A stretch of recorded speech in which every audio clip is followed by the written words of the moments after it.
Ces dernières années, le conflit géopolitique entre la Russie et l'Occident ne se limite plus aux champs de bataille terrestres ni aux arènes diplomatiques traditionnelles, mais s'étend progressivement à l'espace maritime mondial, longtemps perçu comme neutre et essentiellement commercial.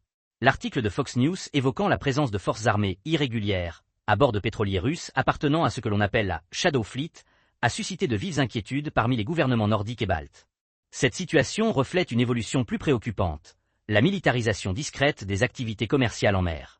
Il ne s'agit plus d'un simple enjeu de sécurité régionale, mais bien du symptôme d'une recomposition de l'ordre maritime international dans un contexte de rivalité stratégique accrue entre grandes puissances. La Shadow Fleet, ou flotte fantôme, désigne un ensemble de pétroliers et de navires marchands liés à la Russie, opérant en marge des mécanismes classiques de surveillance maritime internationale.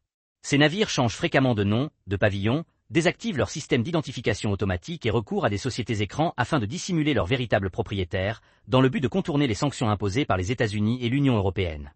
Dans un premier temps, le phénomène a été principalement analysé sous l'angle économique et juridique, comme une stratégie permettant à Moscou de maintenir ses exportations énergétiques malgré la pression des sanctions.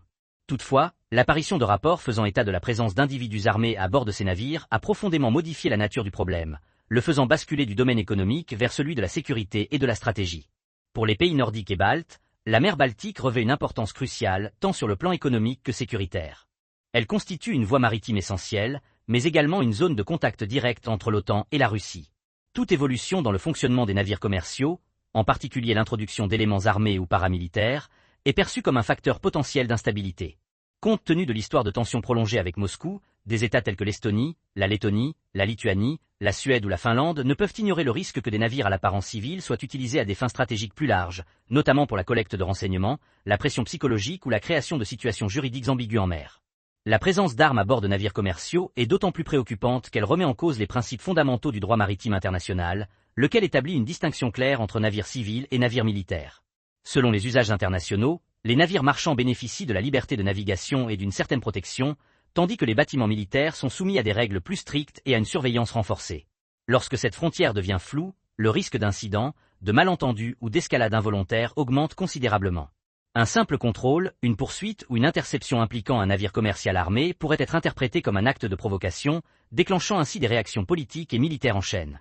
Du point de vue russe, la Shadow Fleet représente un instrument indispensable pour préserver la capacité d'exportation énergétique, source de revenus essentiels pour l'économie nationale dans un contexte d'isolement croissant. Le renforcement de la sécurité à bord des navires peut être présenté par Moscou comme une mesure de légitime défense visant à protéger les équipages et les cargaisons contre les risques de saisie ou de sabotage. Néanmoins, cette approche place la Russie dans une confrontation plus directe avec l'OTAN, car elle empêche les pays occidentaux de considérer ces navires comme de simples acteurs civils. Dès lors qu'un navire marchand présente des caractéristiques armées, il sort du cadre sécuritaire habituel et devient un objet de surveillance, voire d'intervention. Du côté des États-Unis et de l'OTAN, la réaction face à la Shadow Fleet et aux informations concernant la présence d'armes à bord s'inscrit dans une stratégie plus large visant à renforcer l'application des sanctions et à préserver un ordre maritime fondé sur des règles communes.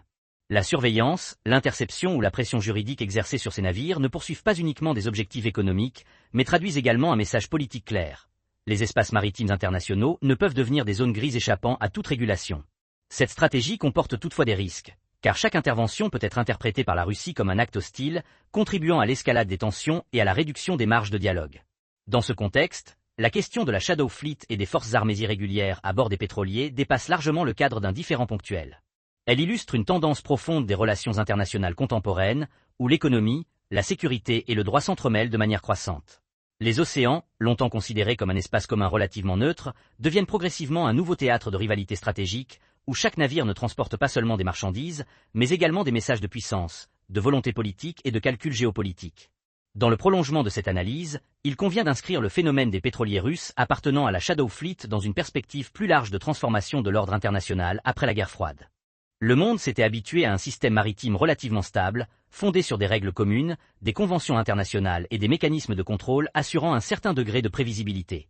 Toutefois, l'intensification de la rivalité stratégique entre grandes puissances, en particulier depuis le conflit en Ukraine, a transformé l'espace maritime en un laboratoire de nouvelles formes de confrontation, plus subtiles et plus difficiles à attribuer. Pour les pays nordiques et baltes, la préoccupation majeure ne réside pas uniquement dans l'existence de certains navires isolés, mais dans le précédent qu'ils créent. Si la présence d'armes à bord de navires commerciaux venait à être tolérée ou insuffisamment contrôlée, elle pourrait encourager d'autres acteurs à adopter des pratiques similaires. Les routes maritimes, qu'il s'agisse de la mer Baltique ou des voies commerciales mondiales, risqueraient alors de se transformer en espaces semi-militarisés, où chaque navire marchand deviendrait un facteur potentiel d'insécurité. Cette évolution éroderait la confiance stratégique et contraindrait les États côtiers à renforcer leur capacité de surveillance et de réaction, au prix de coûts économiques accrus et de risques politiques supplémentaires. Du point de vue de l'OTAN, le défi central consiste à maintenir un équilibre délicat entre l'application rigoureuse du droit et la prévention d'une escalade incontrôlée. Le renforcement des patrouilles, le partage du renseignement et la coopération juridique apparaissent nécessaires, mais ils comportent également le risque d'incidents non intentionnels. Une opération de contrôle impliquant un navire commercial armé pourrait, en cas de mauvaise interprétation ou de gestion inadéquate, devenir le point de départ d'une crise majeure. C'est pourquoi les États membres de l'Alliance doivent conjuguer fermeté et prudence, en préservant des canaux de communication et des mécanismes de désescalade afin de limiter les scénarios les plus dangereux. À plus long terme, la problématique de la Shadow Fleet soulève des interrogations fondamentales sur l'efficacité des sanctions économiques dans un monde profondément globalisé. À mesure que les États sanctionnés développent des méthodes de contournement de plus en plus sophistiquées, le coût de l'application des sanctions augmente également pour ceux qui les imposent. Il en résulte une dynamique de confrontation circulaire, dans laquelle chaque nouvelle mesure engendre des réponses toujours plus complexes. Dans ce contexte, le droit international se trouve fragilisé, non pas par son absence, mais par la multiplication des stratégies visant à en tester les limites. Pour la Russie, l'utilisation de la Shadow Fleet et le renforcement de la sécurité à bord des navires peuvent offrir des avantages économiques et stratégiques à court terme, mais au prix d'une aggravation de la méfiance de ses voisins et des pays occidentaux. En étant perçus comme des instruments géopolitiques plutôt que comme de simples vecteurs commerciaux, ces navires font l'objet d'une surveillance accrue et d'une suspicion permanente. Cette situation risque, à terme, d'accentuer l'isolement maritime de la Russie, y compris dans des zones où subsistaient auparavant des formes limitées de coopération. Plus largement, l'affaire des pétroliers russes et de la présence d'éléments armés en mer illustre la mutation contemporaine des rapports de force internationaux. Les conflits ne se manifestent plus nécessairement par des affrontements militaires directs, mais par des actions indirectes mêlant commerce, droit et technologie. Dans ce nouvel environnement stratégique, la frontière entre paix et confrontation devient de plus en plus ténue, et chaque incident, même mineur en apparence, peut revêtir une portée politique et géopolitique considérable. En définitive, la question centrale ne se limite pas à la présence ou non d'armes à bord de certains navires, mais concerne la manière dont la communauté internationale choisira de répondre à ces défis émergents.